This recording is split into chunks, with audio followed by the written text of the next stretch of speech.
The reality is, I'm an idiot. And I'm not being flip about it. I don't understand very complicated things.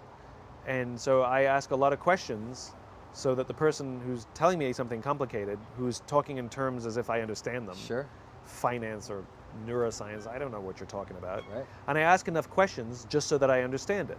So is what you're saying this? No, that's not what I'm saying. Well, what are you? So I'll give you a perfect example. So a long time ago, I had a client. They were a public company, and they brought me on to do some work for them. But they invited me to sit in on a meeting from the consultant that they had hired.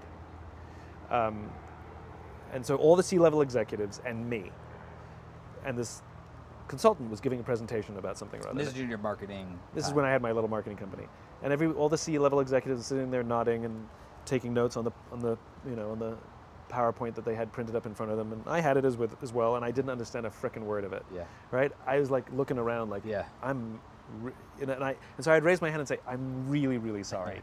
I know I'm the only person in this room without an MBA, but this doesn't make sense. Like, you say A plus B equals C, but based on your logic, A plus B equals D. Can you just say it again, please? I'm really sorry to slow the meeting down, everybody. And you could see the consultant getting frustrated with me and would try and explain it again. I said, I'm so sorry. And one by one, all the C-level executives said, yeah, I don't understand it either. Now, if the idiot hadn't spoken up and said, I don't understand, they all would have nodded their heads for fear of looking stupid because they didn't understand. And they would have paid a lot of money for a document they didn't understand, and they would never have used it and would have sat on a shelf. And it's because I'm okay being the idiot. Like, that's why I'm not being flip. I'm okay everybody in the room going, oh, because I have to ask questions until I understand it. But the reality is there's once I can get to the point where I understand it, I can get it so simple that I understand it, and I can say it in simple terms. That means other people understand it too. Yeah, yeah. So there's a lot of value being the idiot.